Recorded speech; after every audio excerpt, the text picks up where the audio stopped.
Top stories tonight. COVID-19.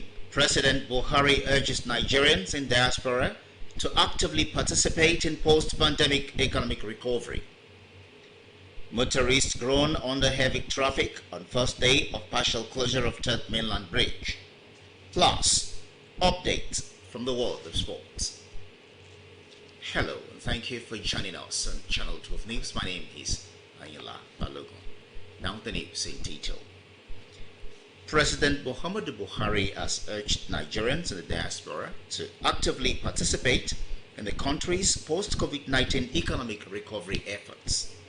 In a video message to commemorate this year's Diaspora's Day, observed on July 25 of every year, President Buhari appealed to his compatriots whose home remittances exceeded $25 billion annually in 3 years not to abandon their fatherland in the wake of COVID-19 pandemic. President Buhari told participants from Africa, the Americas, Asia, Europe and Oceania at the webinar event that a 3-point agenda for Nigerians in the diaspora remains the same and particularly relevant on the auspicious occasion. Reiterating the agenda, the Nigerian leaders said they are ambassadors at large by their behavior and character in their host countries. The president also used the occasion to commend the support and contributions of Nigerians in diaspora to the socio-economic development of Nigeria, recounting fond memories of his several interactions with them at town hall meetings. While congratulating them on this year's celebration, President Buhari said the federal government set aside July 25 of every year to celebrate Nigerians in diaspora, estimated to be over 17 million. Meanwhile, motorists are groaning under heavy traffic along the alternative routes on the first day of the partial closure of the Third Mainland Bridge in Lagos. Dr. Ogunyemi, who monitored the situation, reports that this was due to market activities and commercial bus operators who park indiscriminately along the route.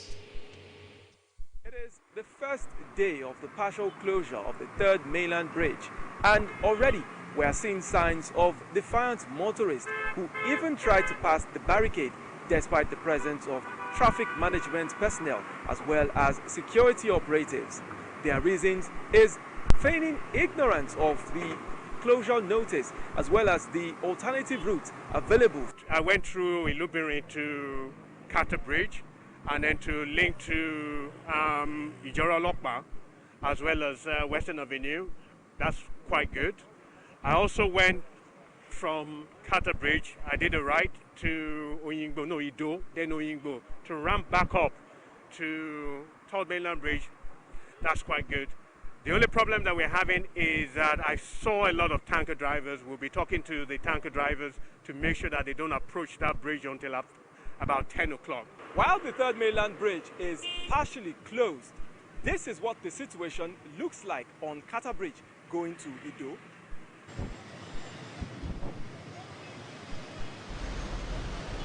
Although it is just one of the 3 available alternative routes, a similar situation was reported along other routes. I think I will employ the government if they can be able to, employ more people on this ferry transportation. You know, people can just be coming from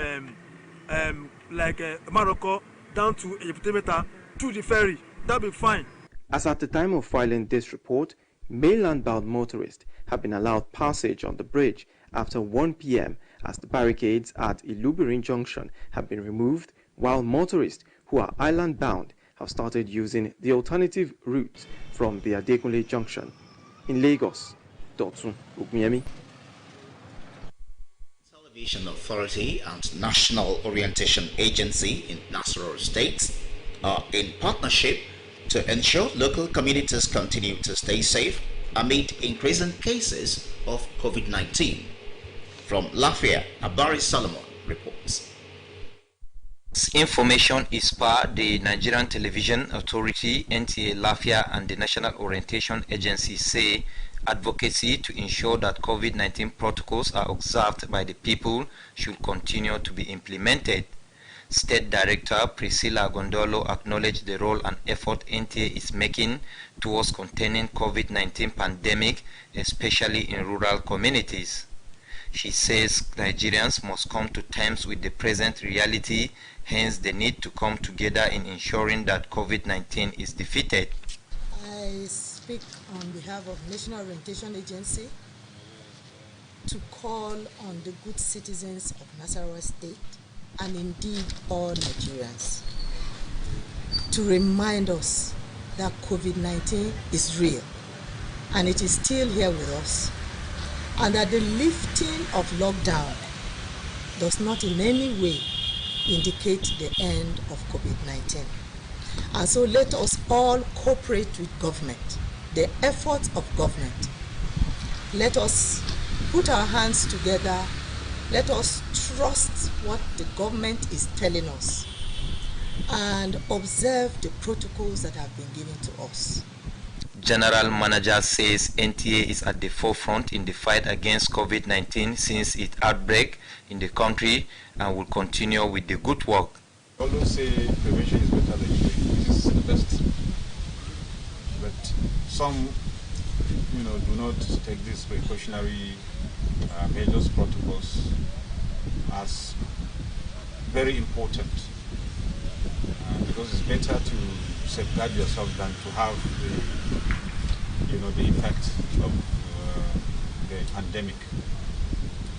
So honestly, as NTA, I don't want to take too much of your time. I know you go around, but to tell you that we are committed to just tell us, just get across to us, this is what you want to do, and then we'll go with you. In Lafia, Abari Solomon, NTA News.